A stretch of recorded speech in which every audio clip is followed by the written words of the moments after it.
Oi, pessoal. Estamos, então, iniciar nossa aula de hoje. Então, essa nossa aula, pessoal, é uma continuação da aula anterior. A continuação da nossa aula anterior, né? Ainda da aula 3, ok? Onde a gente tem o nosso foco, né? Eu trabalho um pouquinho a parte, como tinha comentado com vocês, a parte de fluxograma e a parte do algoritmo, né? No algoritmo descritivo. Então, só a gente recapitulando alguns tópicos, né? Então, um algoritmo, né? Quando ele é programado no computador, ele é constituído pelo menos de 3 partes, né? Então, a entrada de dados, o processamento dos dados e a saída de dados. Então, essa primeira parte, onde eu mando informações do nosso mundo para dentro do computador, né? Eu envio os dados, eles são processados, então são realizados cálculos, né? São as operações sobre os dados que a gente vai pedir para ele fazer, e depois ele apresenta a série de dados. Ele tem que apresentar o resultado daquilo. Como seria o caso, né? Do exemplo de um programa que calcula a média de 2 notas de um aluno. Então, eu preciso, então, lançar as 2 notas do aluno. Então, só a entrada de dados. O processamento que é eu pegar, somar as 2 notas, dividir por 2. Aqui eu calculei a média, vou para a parte de processamento. Saída de dados. Eu imprimir, eu mostrar na tela, né, o resultado, né, essa média que foi calculada. Então, e aqui nós temos, lembrando também aquelas etapas de sequência de passos. Vamos lá para a sequência de passos. Por exemplo, temos exemplo aqui de uma troca de pneu de carro. Lembrando, ó, isso é um algoritmo, ok, pessoal? Algoritmo é uma sequência de passos, uma sequência de instruções, né, ordenadas de forma racional, né, para resolver um problema. Então, vamos lá. Então, primeiro, você desliga o carro, você pega as ferramentas, a chave, o macaco, você pega o step, que é o pneu reserva, você suspende o carro com o macaco. Desenrosca os 4 parafusos do pneu furado. Você coloca o step, pneu reserva, enrosca os 4 parafusos, baixa o carro com o macaco e guarda as ferramentas.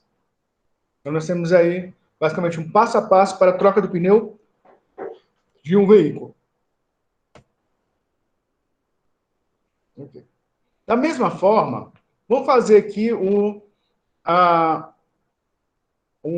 mesmo algoritmo, né? Agora voltado para uma expressão matemática, né? Para calcular a média das 2 notas de um aluno. Então, passo 1, informe a primeira nota. Passo 2, informe a segunda nota. Passo 3, some a primeira nota com a segunda nota. Passo 4, divida o resultado da soma por 2. Passo 5, mostre o resultado obtido. E aí, algumas observações interessantes que a gente tem que ver aí, importantes aí, ok? Esse algoritmo ele tem início e fim. Lembra, nas nossas aulas anteriores, isso é uma das regras, né? De um programa ter início ao fim, o algoritmo também, então, se ele a representação do programa, ele tem que ter, então, definido o seu início e o seu término. Os passos bem definidos. Só? Então, esse nível de detalhamento tem que ter. Os dados de entrada, que é a primeira e a segunda nota. Dado de saída, que é o resultado. Eu quero o quê? A média, né? O resultado desse cálculo. Instruções de cada passo são precisas. Podemos afirmar que a construção de algoritmos é uma atividade que faz parte do nosso cotidiano. Então, no momento, nós estamos, né, tudo que a gente faz através de algoritmos, né, de forma meio que inconsciente. Né? A gente constrói nessa sequência, né, de instruções, né, para fazer as nossas operações. A gente, né, fazer uma receita, né, um bolo, né, uma coisa, você segue, né, um algoritmo. Okay. E segue uma sequência lógica de passos que geram as suas respectivas saídas, que são os resultados alcançados. E aí, também lembrando algumas coisas que nós já comentamos, é importante lembrar que existem várias maneiras de solucionar um problema. Então, a gente vai ver muito isso nas nossas atividades. Então, o mesmo problema, nós vamos ter várias soluções diferentes. Então, cada aluno aí, né, vai ter uma ideia, uma estratégia para resolver o problema. Mas uma estratégia através de sequência de comandos. O importante é chegar à solução. Melhor ainda se essa solução for atingida de forma eficiente e eficaz. Se ela for, se ela for a solução correta, ok? E usando o mínimo de recursos possível. Então, tem uma forma de a gente fazer, aquela forma geral, mas tem uma forma mais simples ainda. Uma forma que usa menos variáveis, uma forma que utilize menos instruções. Então, você, no final, você vai perceber o quê? Então, que isso vai ser um algoritmo mais enxuto. E vai gerar um programa mais rápido, um programa mais leve. Então, a eficiência e a capacidade de produzir com maior qualidade com os mesmos ou menos recursos. Né? Quando eu falo isso, então, reduzir, né, volume de variáveis, por exemplo, você está utilizando menos recursos, está utilizando menos memória do computador. E a eficácia caracteriza por fazer o que é necessário para alcançar determinado resultado. Então, falando aí sobre a diferença, tá? Da eficiência e eficácia em termos de algoritmos. Então, eu vou deixar aí para vocês fazerem uma atividade, tá? Após a aula, então, vocês vão lá para a caneta, né? E vamos fazer tem uma série aí são 5 atividades, né? Escreva o seu algoritmo usual para ir ao IFTO. Escreva o algoritmo para fritar batatas. Escreva o seu algoritmo para usual para tomar banho. Escreva um algoritmo que, dado o número, exiba o seu antecessor. Faça o mesmo para exibir o sucessor de um dado número. Okay? Então, vou fazer esse aqui, o mais simples, né? Vamos botar aqui o de fritar batatas. Né? Se a gente fosse fazer aqui o exemplo, como seria o algoritmo de fritar batatas? Então, primeiro passo é descascar as batatas.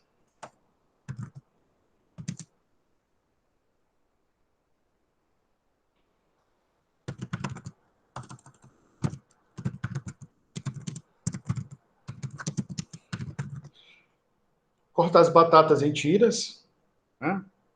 Pode ser em rodelas também, né? Qual o formato aí, né? De interesse da pessoa que vai, né, fazer a fritura. Em seguida, ok, então já descasquei as batatas, eu cortei, né? Então a batata está pronta para ser frita, né? Então,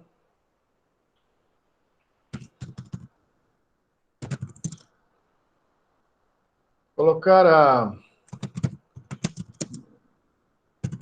a panela no fogo.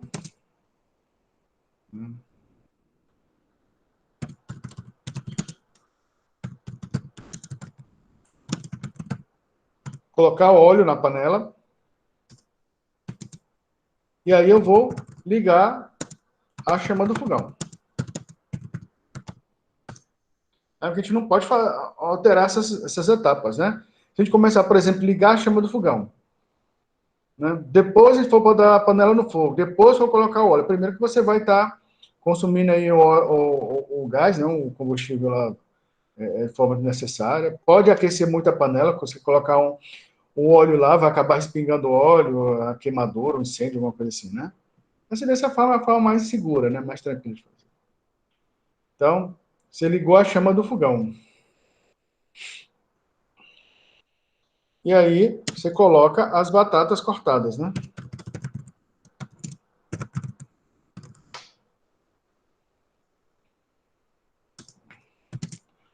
As batatas. Depois que eu coloquei, então, ou seja, depois de chegar ao ponto, né, de fritura, né?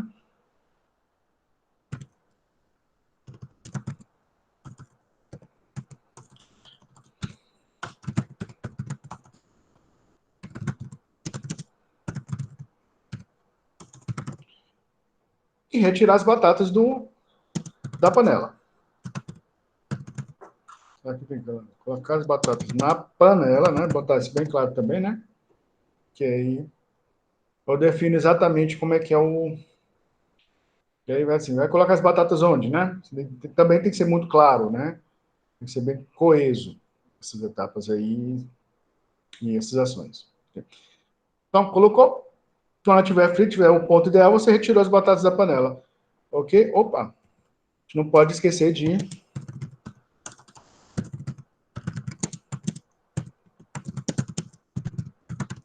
desligar a chama do fogão. Senão aí você vai ter um probleminha aí depois aí, né? De um superaquecimento aí desse óleo. Okay? É algo desse tipo, tá, pessoal? Ok? Essa sequência de passos. Então, para que vocês, né, coloquem em prática, né, essas atividades de sequência de comandos, né? Sequência de instruções. Ok? E aí, olha só. Antes de fazer a atividade, considere as técnicas para a elaboração de algoritmo. Ler atentamente o enunciado. Destacar os pontos mais importantes. Definir os dados de entrada, os dados de saída. O que se deseja obter. Definir o processamento.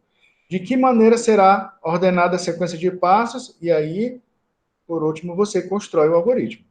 Todos esses passos aqui foram seguidos na construção desse algoritmo para fritar batatas.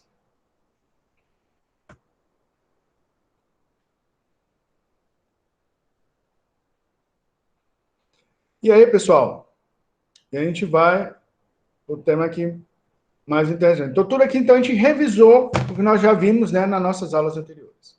Okay? E a gente vai o quê? Para formas de representação dos algoritmos. Então, como a gente vai, a gente vê o seguinte, que aquilo que vocês estão fazendo é algoritmo, aquela listagem lá. Mas como a gente quer, como a gente precisa para o contexto de programação de computadores. E a gente vai comentar sobre essas formas de representação, né, e qual delas nos atende, né? Qual delas que a gente vai ter que trabalhar durante as nossas aulas. Okay? Então, tem três formas principais: a descrição narrativa, os fluxogramas e o pseudocódigo. Vamos para a descrição narrativa. Então, o que nós fizemos? Né? A gente analisou o enunciado, descreveu a sequência de passos na nossa língua nativa. Né? E aquela coisa, a gente consegue fazer porque é aquilo que a gente faz no nosso dia a dia, a gente já conhece, né? O conceito de fazer uma descrição de passos. Agora, a desvantagem é que na língua natural pode ser interpretada de diferentes maneiras. Lembra, a nossa língua, ela dá margem a ambiguidades. Okay? Em comparação com uma linguagem de programação. Então, a linguagem ela é abstrata, imprecisa, pouco confiável. Isso pode trazer problemas na hora de transcrever o algoritmo para o programa, em uma linguagem de programação. Então, não é bem essa, tá vendo? Vocês estão vendo que isso aqui ainda não é o pseudocódigo, né? A descrição é aquela listinha que a gente fez, né? A de fritar batata. Ok? Então, aquela listagem lá, você vê que ela é, na verdade, ela dá a margem, é tanto que eu tive que colocar, né? Colocar a batata, eu tive que colocar a batata da panela, porque uma palavrinha lá podia dar margem, eu poderia muito bem estar ligado, liguei o fogo, né? Botei a panela e botei a batata na geladeira. Não fui claro. Então, a sequência narrativa ela não te dá, né? Essa, essa precisão, né? Que é pedida também nas linguagens de programação. A outra forma são os fluxogramas. Então, essa é uma forma gráfica da gente representar os nossos algoritmos. E aí, por que eu sempre trabalho com o fluxograma, pessoal? Ele é muito importante no início, quando vocês estão aprendendo a trabalhar com algoritmos. Então, o fluxograma, ele te dá, de uma forma gráfica, de uma forma visual bem melhor, o sentido, o fluxo, né, da direção de um programa, né, do algoritmo que você está construindo, dessa sequência de instruções. Eu diria o seguinte, que na construção, né, do algoritmo lá em pseudocódigo, que a gente vai ver logo em seguida, a gente trabalhando o fluxograma junto, né, trabalhando lado a lado os dois, nesse primeiro momento, eu faço a comparação do fluxograma como se ele fosse, digamos que o pseudocódigo seria uma bicicleta, tá? E o fluxograma fosse aquelas rodinhas laterais que tem naquelas bicicletas de criança, né? Que ela não tem o equilíbrio ainda, ela não tem habilidade, mas ajuda para fazer com que ela não caia ainda. Ela não tem ainda o devido equilíbrio. Depois de um certo tempo, né, você tira a rodinha, as rodinhas laterais, e a criança nem sente mais falta. Ela já teve, né, ela já consegue andar por conta própria. E é isso. Nesse primeiro momento, a gente vai trabalhar com o fluxograma, né, para desenvolver realmente esse raciocínio, o fluxo, entender, né, o sentido da construção de um programa. E depois a gente, né, mais à frente, a gente vai retirar ele, porque não vai ser mais necessário para vocês. Vocês vão ver que vai ser muito importante nesse primeiro momento. Tá? Então, e o que é importante ver aqui sobre o fluxograma, pessoal? Ele tem, primeiramente, a representação gráfica através de símbolos, né? E esses, que símbolos são esses? Então, aqui eu estou mostrando os principais símbolos, tá? Primeiro que é o terminador. Terminador é indicação de início e fim. Então, você começa e termina com um terminador. Tá? Seriam as pontas, né? De início e fim do algoritmo. O outro seria a seta de fluxo. Então, todos os outros símbolos são ligados através da seta. E a seta ela tem uma ponta e ela tem uma linha, né? Uma linha que indica o sentido e uma seta, né? Você vê em qual direção está indo o algoritmo. Você vê a direção que está, né? Onde está indo aqui o nosso algoritmo. Esse aqui a gente usa muito pouco, né? Na verdade, eu não faço muita questão de utilizar, ok? Aqui você, nesse quadrado pontilhado, você declara as variáveis que você vai utilizar dentro do seu algoritmo. Esse aqui é um trapézio, né? Tá vendo que ele é quadradinho aqui, e aqui ele tem que é mais curtinho, aqui é mais alto. Então, esse trapézio é entrada de dados. Então, ele é para representar o quê? Os dados que são recebidos do mundo externo ao computador. Que você digitou, que você digitalizou, que entrou no computador, você coloca com esse símbolo aqui. Um retângulo, ó, todo quadradinho retângulo aqui, ele é o processamento. Então, nele você atribui valores para variáveis, você faz cálculos, você atribui fórmulas, é aí onde a coisa acontece. Tá? Onde é processamento, cálculo, você coloca dentro do retângulo. Esse outro símbolo aqui, ó, que é tipo um lado de um losango e aqui redondo na outra ponta. Tá? Esse aqui é a saída de dados. É quando você quer mostrar o resultado do seu processamento. Então, você mostra dentro desse símbolo aqui. E esse último, o losango, ele é o desvio condicional. Ou, resumindo, uma condição. Então, vai chegar num ponto que o seu fluxo do programa vai chegar aqui na condição. Ele vai para uma direção ou para outra. Então, esse aqui é um símbolo, um objeto que vai decidir para onde, em que direção vai. Então, digamos, tem situações que você tem um ou mais sentidos. Então, a partir desse ponto, eu vou para cá ou vou para cá. Quem vai decidir, né, está aqui na condicional, tá? Aqui na condição. E a gente vai aprender mais à frente, tá? Como a gente constrói essas condições. Okay? E aí, ó, entre as vantagens, ó, é mais fácil entender o conteúdo descrito de forma gráfica do que descrito textualmente. Nesse primeiro momento, você bate e você sabe para onde está indo o programa. E eles obedecem a um padrão mundial quanto à simbologia. Você vai pegar um livro em inglês e você vai ver essa mesma notação, tá, pessoal, de fluxogramas. Então, isso aí não tem diferença. Tá? E as desvantagens? Os dados podem não ser suficientemente detalhados, dificultando a transcrição do algoritmo para o programa ser desenvolvido. Né? Ele é mais resumido, né? do que o pseudocódigo. É necessário aprender a simbologia, mas isso é muito simples. Vocês vão ver que são poucos símbolos, então, rapidamente vocês pegam o jeito deles. E para algoritmos mais extensos, a construção do fluxograma pode se tornar mais complicada. Que aí, por exemplo, eu só trabalho até a parte de condições com fluxograma. Quando eu vou trabalhar com repetição, né, com laços de repetição, com loop, coisa do tipo, eu já não trabalho mais com fluxograma. Por quê? Porque ele já começa a se tornar mais complicado do que o pseudocódigo, mais trabalhoso. E aí você já sabe fazer o pseudocódigo já muito bem nessa etapa. Então, nessa aí é aquela coisa, né? Então, nesse ponto, eu já tirei a rodinha lateral. A gente já não precisa mais usar fluxograma. E aqui um exemplo, olha só, bem simples, né? De um fluxograma para calcular a média de 2 notas de um aluno.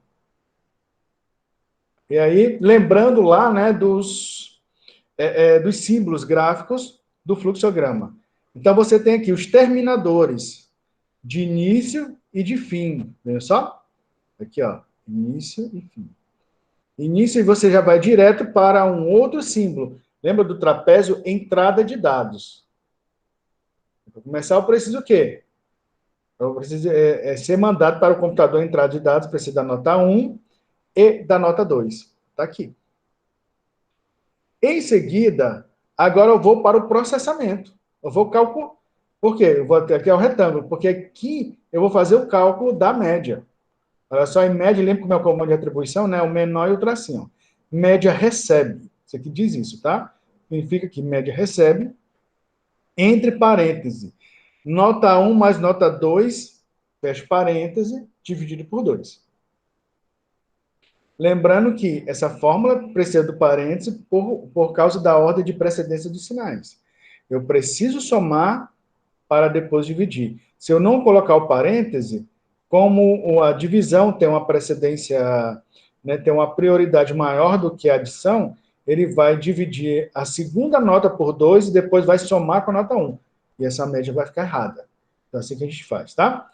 Então, a gente coloca entre parênteses nota 1 mais nota 2, para que ele garantir a soma, e depois você divide por 2. Okay. Então, eu li a nota 1, nota 2, olha só, com o símbolo de entrada de dados.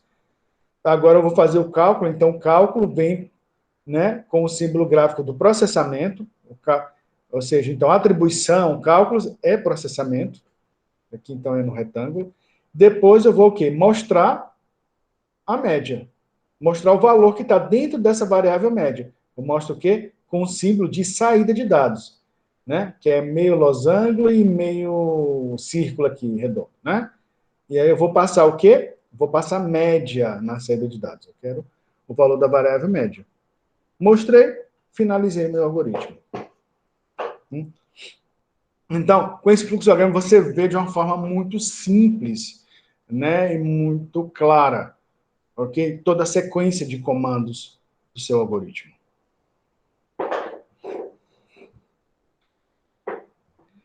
E aí você vê aí, né? Então, pelo exemplo, ó, as entradas para a execução do algoritmo são a primeira e segunda nota. Eles estão no fluxograma correspondente à entrada de dados. O cálculo da média é efetuado no segundo símbolo, que é do processamento. O símbolo de saída de dados exibe o resultado, que é a média do aluno. Os símbolos início e fim são os delimitadores, né? Início e fim do algoritmo. Só alguns comentários, né, sobre esse fluxograma que foi apresentado aqui.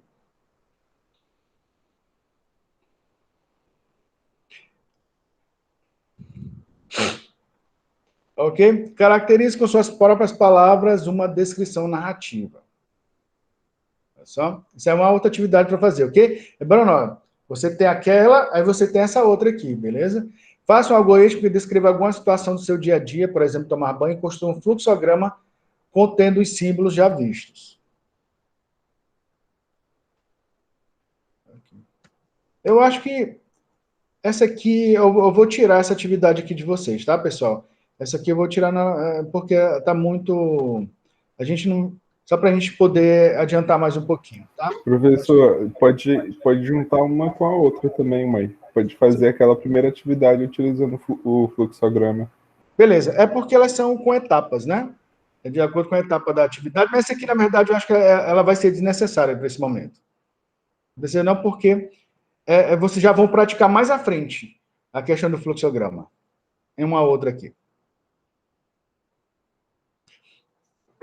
Olha só. E a gente vai para a terceira forma de representação, okay? Que é o pseudocódigo.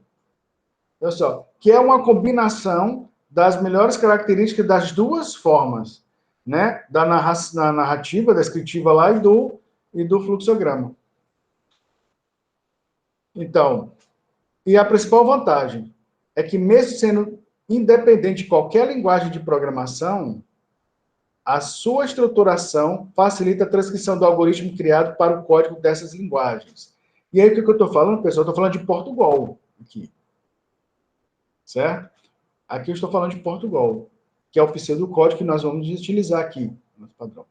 Então, ele é uma... Lembra que a outra narrativa, lembra que ela não é muito transparente, ela dá margem à interpretação. Já no pseudocódigo, não. Então, é uma narração, porém, dentro de um conjunto de regras muito parecidas com a do fluxograma. E que isso, então, e que ela, o problema da outra, da narrativa, porque ela dificulta, ela tem alguns empecilhos para transcrever para a linguagem de programação. O pseudocódigo, não. Então, ele já vai muito próximo da linguagem de programação. Então, precisa pequenas adaptações do seu pseudocódigo para a linguagem que você vai utilizar. Né? É um pequeno passo, apenas uma tradução, porque ela está praticamente, é como se fosse uma linguagem de programação, né? Ela é muito parecida com a linguagem de programação, o pseudocódigo. Agora, a desvantagem é que nós precisamos aprender as regras dessa forma de representação. Então, e aí, mas vocês vão ver, não é tão difícil isso, por quê? Porque uma boa parte do conjunto dessas regras nós já conhecemos, ok? A gente já passou já um pouquinho, né? Por exemplo, isso vai de acordo, por exemplo, com nomeação de identificadores, né, que é nomes de variáveis, e coisas do tipo. Então, não vai ser um problema isso, tá, pessoal? É muito simples. Então, olha só, um pseudocódigo, tá? Só um momentinho. Olha só, um pseudocódigo para calcular a média das duas notas do aluno. O mesmo pseudocódigo para o mesmo problema que nós vimos lá no fluxograma. E aí, o pseudocódigo, nós temos digamos assim, esse formato, ok? Então, ele tem esse engessado. Mas veja como é simples. Okay? Primeiro, vamos focar aqui na parte azul. Essa parte azul é o esqueleto. Quando você vai abrir, você vai construir, digamos assim, você começa por esse esqueleto aí. Você coloca algoritmo, espaço, você vai botar o nome do algoritmo. Vai dar um nome aí. Depois você tem que var. Abaixo do var, você vai colocar as variáveis que você vai precisar no seu algoritmo. E aqui você tem início, e lá no final tem fim algoritmo. Tudo junto, ó. Entendeu? Não tem underline, ok? Tudo juntinho, sem espaço. Tem algoritmo. Vamos lá à primeira parte. Okay? Nessa primeira, onde tem aqui a nomeação do algoritmo, você coloca entre aspas dupla o nome, né? Você vai colocar o nome do seu programa. Eu nomeei aqui como boletim. Abaixo aqui tem um negócio aqui em cor verde, tá? Mas isso aí você define, você configura como você quiser, tá? Nesse caso aqui, o que eu queria destacar, tudo que está em verde é comentário, tá? Você bota barra, barra, e o que você escrever na frente, ele não é levado em consideração. É como se ele não existisse. Ele é invisível, tá? Para o algoritmo. E serve para quê, então, o comentário? O comentário é para você você escrever dentro do seu algoritmo, dizer o que você está fazendo. Muitas vezes o seu algoritmo é muito complexo, o seu algoritmo é muito grande. E isso vale também para as linguagens de programação. Então, você está com código em Java, você está com código em C, então, você está num lugar lá, num bloco lá, você está com 500 linhas, e você está fazendo uma fórmula lá dentro, né?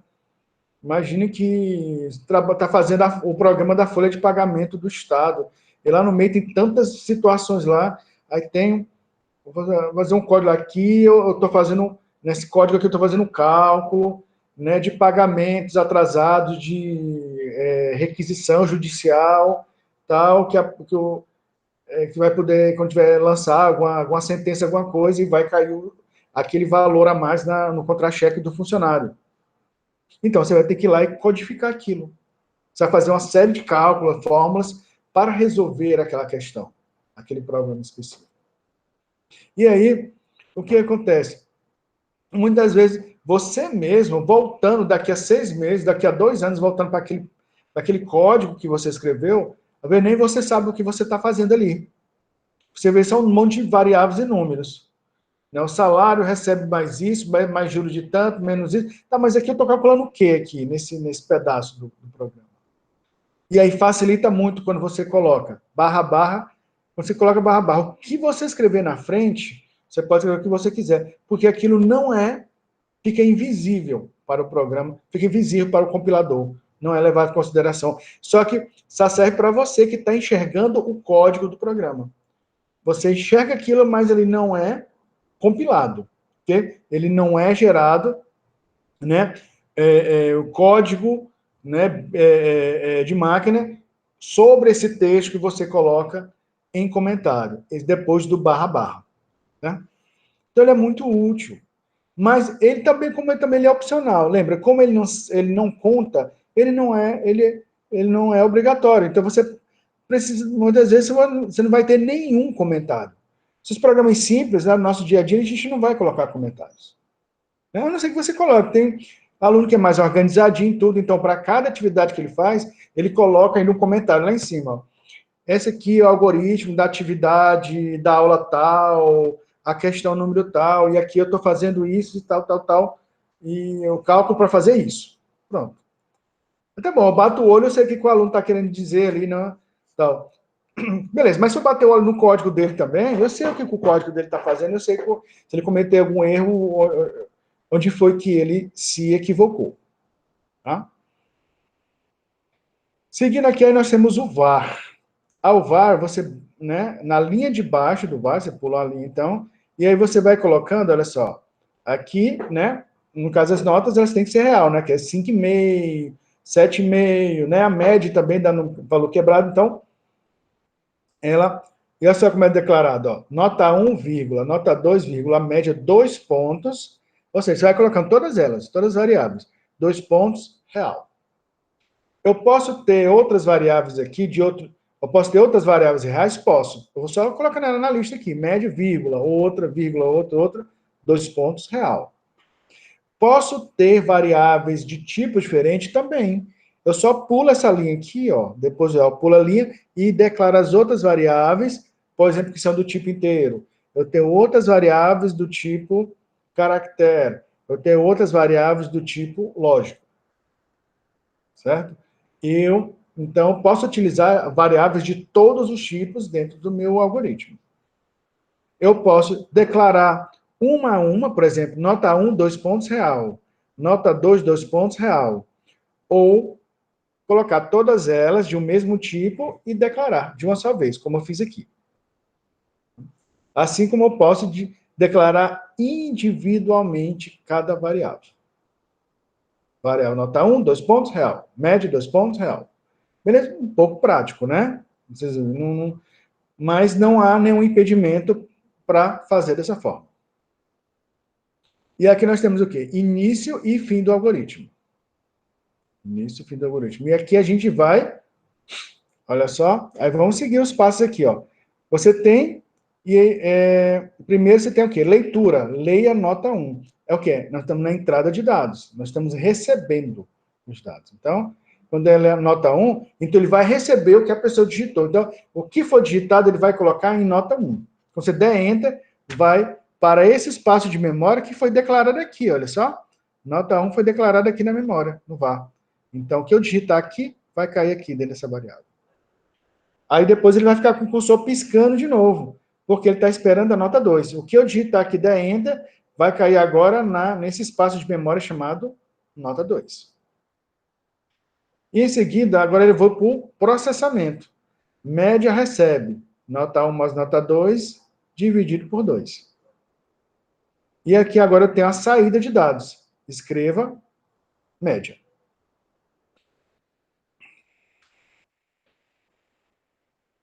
Vamos lá, né? Então, vamos chamar as instruções que estão entre início e fim de bloco de execução do algoritmo. Né? Veja que o bloco de execução, ó, que esse aqui, que está entre o início e o fim do algoritmo, não está posicionado no mesmo alinhamento das palavras início e fim. Chamamos esse recuo de indentação. Olha só. E aqui também tem um var, tá vendo? Ó? O var, eu pulo uma linha, né, na linha seguinte, e ele começa a partir do final da palavra var, que eu coloco as variáveis. Eu mostro o seguinte, o que eu estou querendo demonstrar? Que essa declaração aqui está dentro do var. Como ele está abaixo e à frente dele. A mesma coisa, início e fim do algoritmo. Então, toda a parte do algoritmo mesmo, né, entrada, processamento e saída, está aqui. Entre o início e o fim do algoritmo. Okay? Entrada, processamento e saída. Está aqui entre o início e o fim do algoritmo. E olha só, ele está abaixo, uma linha abaixo, e depois, ó, do fim da palavra, início. Aí você coloca a sequência de comandos. A sequência de instruções. Então, tá. Se esse nota tiver bem aqui no início, alinhado aqui no início, se esse leia tiver bem aqui no começo, junto com o início também, aqui desse delimitador, tiver alinhado aqui, vai ter algum erro na compilação? É um erro no algoritmo? Não, não é um erro de programação. Tá? Ele vai entender isso aqui e vai rodar normalmente. O que acontece, vai ter um erro no sentido da boa prática de programação. Então, a boa prática diz que você deve seguir a indentação. Então, se você tem uma estrutura var, tudo que tiver dentro de var tem que estar abaixo e à frente do var. Toda a sua sequência de instruções do seu programa, do seu algoritmo, entrada, processamento e saída, tem que estar abaixo do início e à frente dele. Dessa forma. Mostrando que tudo isso aqui está dentro do início.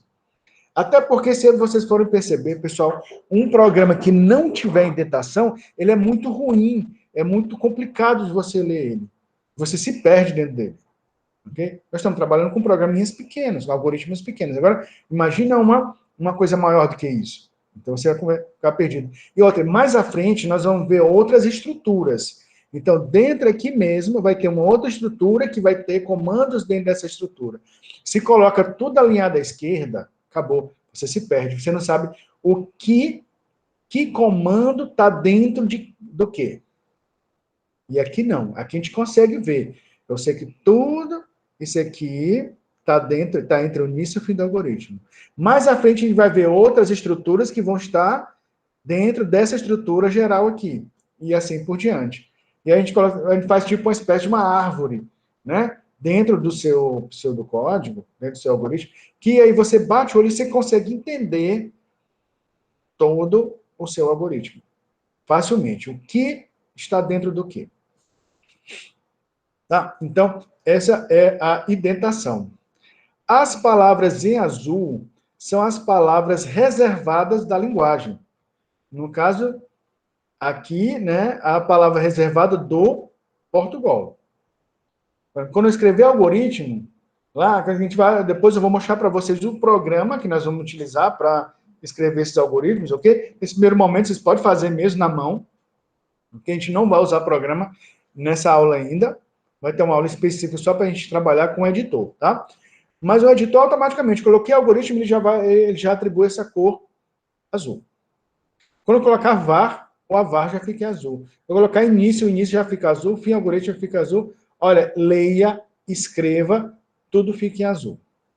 Algumas palavras. Ok? E o que são essas palavras aí? Vamos, ok? Não só essas, veja só. Algoritmo, var, início, fim do algoritmo, ok? Eles fazem parte da estrutura da linguagem, fazem parte da estrutura do Portugal. Ou seja, eles perfazem esse esqueleto onde você vai construir o seu algoritmo.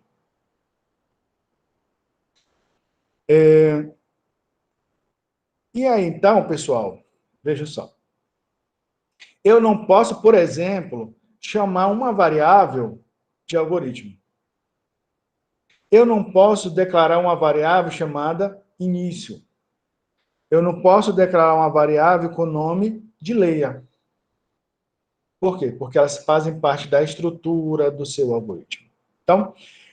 Então são palavras reservadas. Por isso, o que nós chamamos? Palavras reservadas porque você não pode utilizar elas em outro contexto, a não ser nesses locais.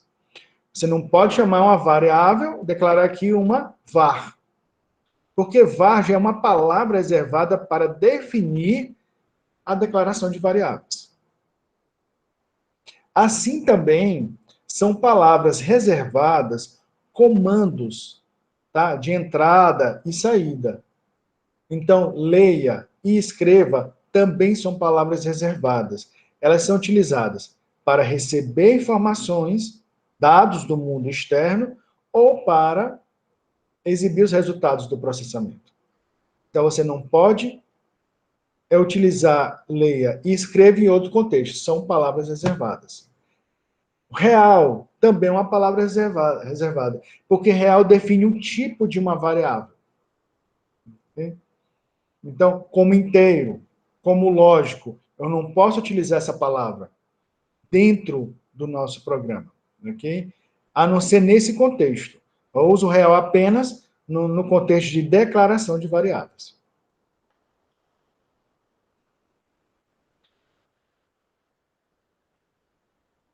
Alguns exemplos de palavras reservadas são comandos de leitura e escrita de dados, declaração de variáveis, etc. Os comentários explicam o algoritmo, né? Que é o que está em verde, que eu mostrei para vocês já aqui, né? Que é os comentários. Tudo que tiver em barra, barra, você escreveu.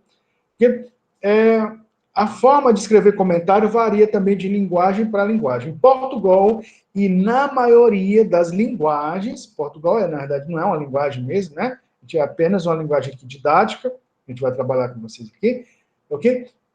Pseudocódigo, mas a maioria das linguagens de programação utilizam também barra, barra para comentários.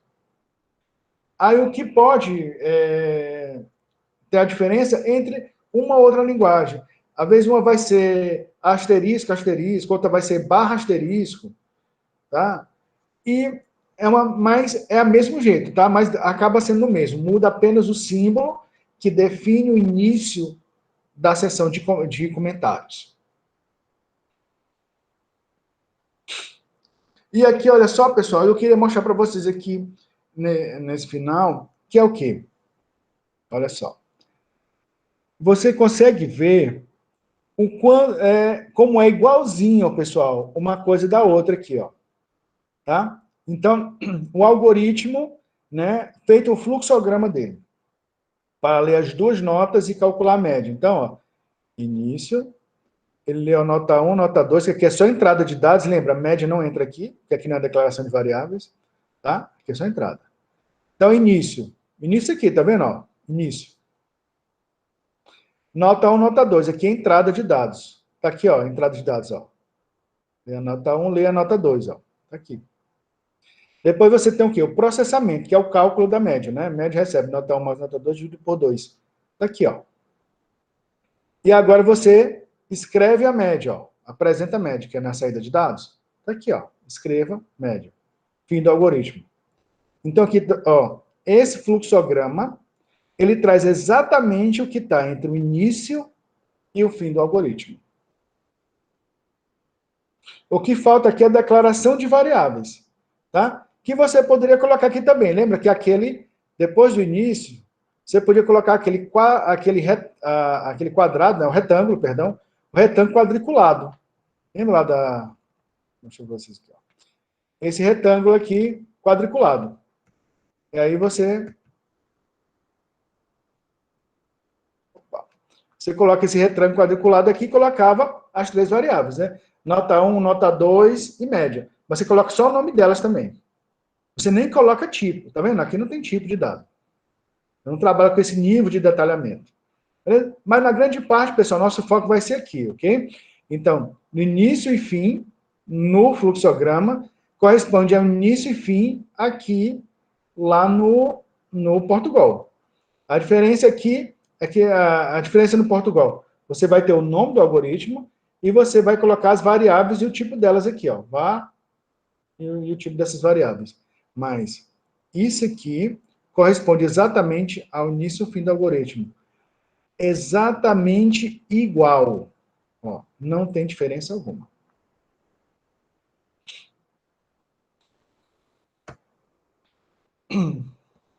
E aqui, então, olha só. E aí eu passo uma segunda lista, exatamente, eu acho que eu tinha esquecido, foi de excluir aquela lista de atividade que tem no meio, tá? Então, nessa mesma aula, verifique, ela tem 2 atividades, né? Aquela primeirinha e tem essa segunda aqui. E a segunda é o seguinte, ó. Uma vez que vocês já conhecem, né, o fluxograma e o algoritmo em Portugal, né, pseudocódigo, e aí, aí a gente pede o quê? Para vocês, né, fazer. São 4 programas, isso. 4 programinhas, né? Você vai fazer, para cada um deles, você vai fazer o fluxograma e o algoritmo em Portugal, né?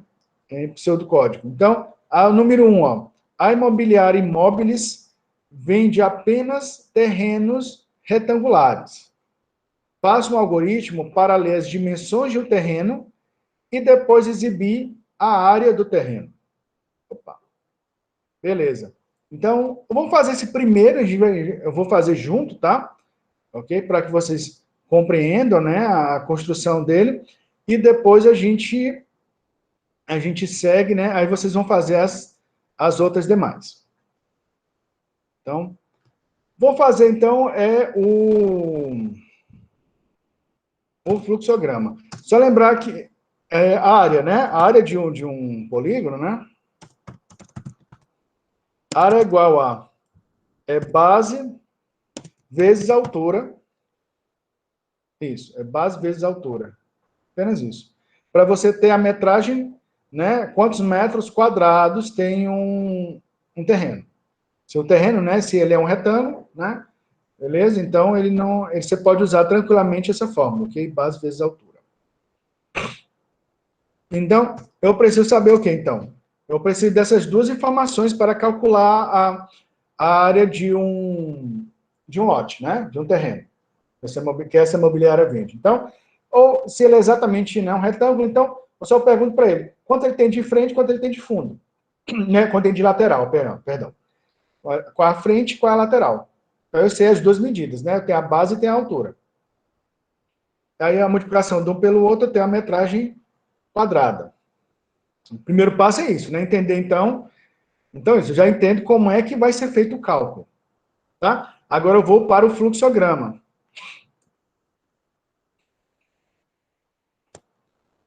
Pessoal, e aqui, ó, eu vou até excluir isso aqui. Tá.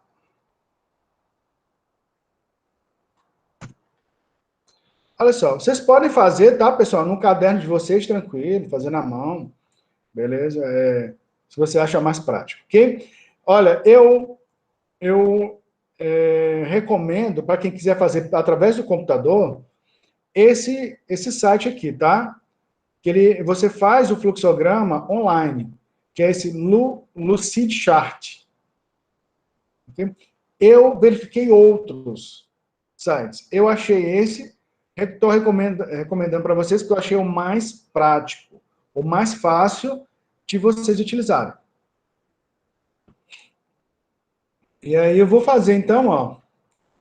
Né? Então, você entra lá, muito tranquilo, você faz um cadastrozinho, né? Usa a versão free dele. É uma ferramenta paga, mas você pode usar muita coisa gratuita aqui. Então, Esse arroz com feijão que a gente vai fazer aqui, ele atende tranquilamente na versão free, então não precisa se preocupar com pagamento. E a gente vai o quê, ó? Tem, ó, formas e tudo, e... eu quero na setor de fluxograma.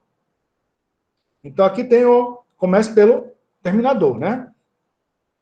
Eu chamo aqui de exterminador, mas não vai exterminar ninguém, não. Eu só não sei porque tem esse nome. Beleza. E aqui, ó. E aqui você clica e você já digita, ó. Vou colocar lá. Início. E você pode moldar, ó, ele. Bem... Muito tranquilo, viu? Está bem no meio da ferramenta, mas depois a gente... Tá. Início. E aqui eu vou, né, para... Aí eu preciso o quê? Para calcular, eu preciso receber, né, o tamanho da frente e da lateral do terreno. Então, é uma entrada de dados. Olha só. Essa ferramenta aqui, tá vendo? Ó, no trapézio, ó. Já tem aqui, entrada manual. Quando você vai colocando o mouse em cima, ó, ele vai mostrando para vocês, ó, o significado, né, dos símbolos. Então, vamos lá para a entrada manual. Aqui é a entrada de dados. Você clica e arrasta. Já clica aqui dentro, vou daqui, né? Frente lateral. Como é terreno, para usar a base vezes a altura, né? Assim, quem vai... Essa é a fórmula matemática. Nem sempre quem vai usar o programa vai entender o que é base, o que é altura. Então, você vai dizer o seguinte, qual é o tamanho da frente, qual é o tamanho da lateral? Facilita, né? Olha, você vai mexendo aqui, ó, ele já dá o ponto exato do centro, ó. Centraliza para você, ó.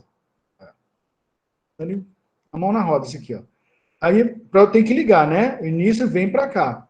Então, ó, passo o mouse aqui no terminador aqui, ó. Essa bolinha de baixo. Clico e arrasto. E ligo aqui. Solto. Pronto. Aqui ele já gera uma setinha. Ok. Então, já tem o tamanho da frente, já tem o tamanho da lateral. Agora eu faço o quê? O cálculo da área, né? Da área do terreno. Então, a área, então, é um processamento. Se eu vou calcular... Então, esse aqui, tá vendo? Ó, processo. Clico e jogo lá.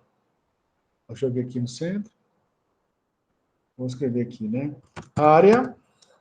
Lembra? Aí eu não posso colocar o quê, ó? Dessa forma, ó. Com acento, né? Não tem... Tira esse acento agudo, ok? Porque aqui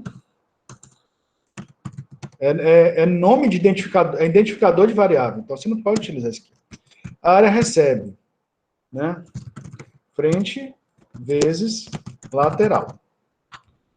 Agora, esse aqui...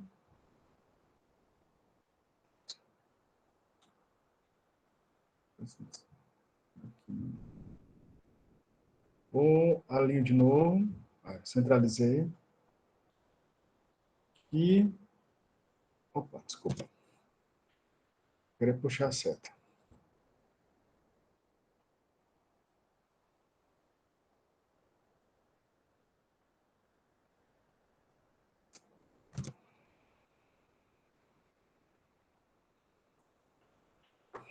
Pronto. Aqui, agora eu preciso o quê? Já calculei a área. Agora eu só apresento o valor da área, né? Que é o que a pessoa quer. Esse aqui, ó. Ó. Não é esse aqui não. Cadê? Esse aqui. Ó, display, né? Que é a saída de dados. Aqui.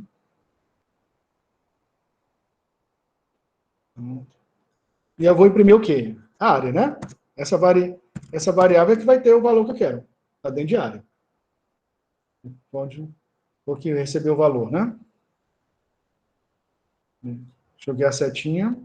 Vou diminuir isso aqui mais também. Proporcional. Imprimir, ó, recebi a frente lateral. Calculei a área. Imprimi na tela a área. Pronto, agora só falta terminar. Acabou o que eu tinha que fazer aqui.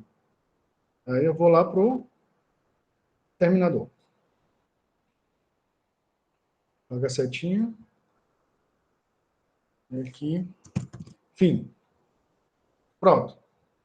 Pessoal, tá feito o meu fluxograma, ok? Ó, tá prontinho aqui. Então, início. Tem as entradas de dados, que é a frente lateral, né? Agora tem aqui, né? A área recebe frente vezes lateral. imprimir o valor da área e finalizo. Agora eu vou para fazer o pseudocódigo. Não vou fazer ainda no editor, tá, pessoal? Eu vou preparar uma aula específica sobre o editor de Portugal, para facilitar. Então, vamos fazer aqui, então, o Portugal, que é a forma como nós aprendemos, né? Então, ó, vamos fazer o esqueleto dele, então, ó, algoritmo, alguma coisa, vou botar entre aspas aqui, que eu não vou botar o nome, tá? Então, você tem aqui o var, você tem aqui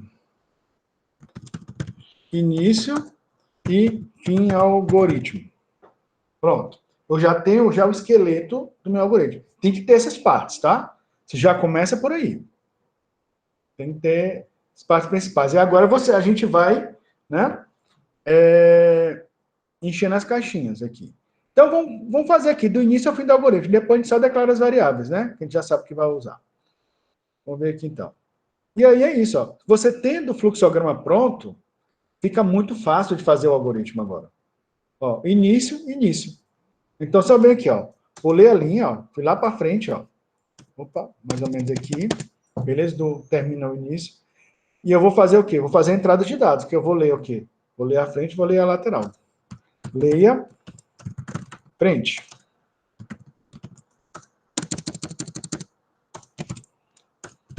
Leia, lateral. Ok. Agora eu vou fazer o quê? O processamento, né? O cálculo da área. Área, olha só. Recebe, frente, vezes, lateral. E agora eu vou saída de dados. Aqui, né? Apresentar. Escreva. Área.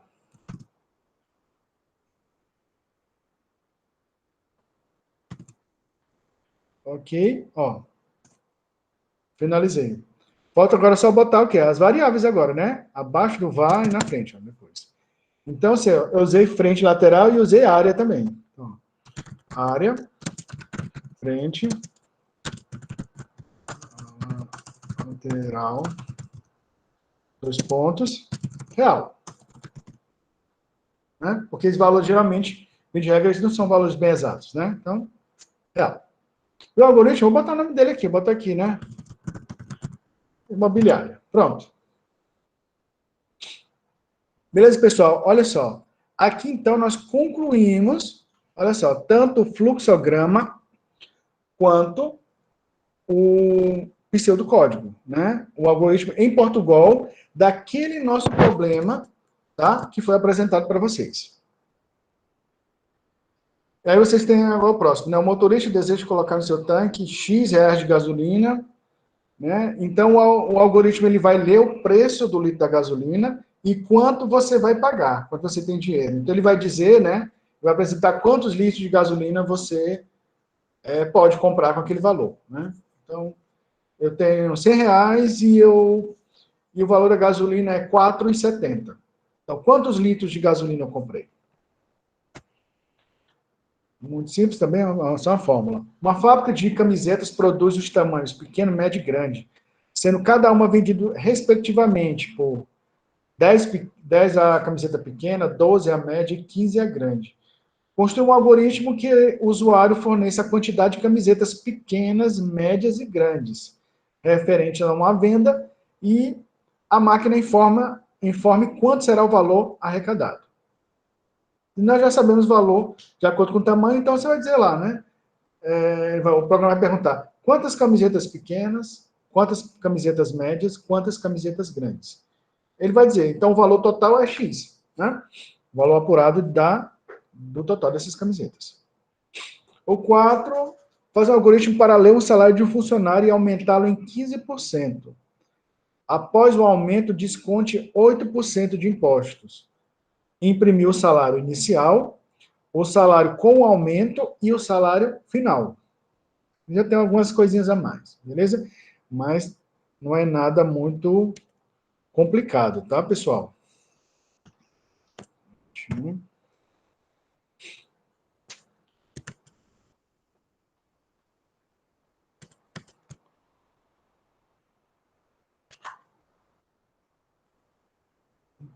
Então, essas são as atividades, tá?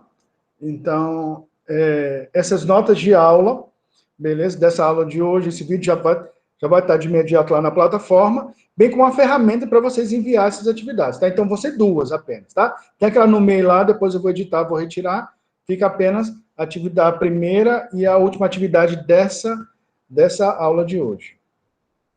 Só um minutinho.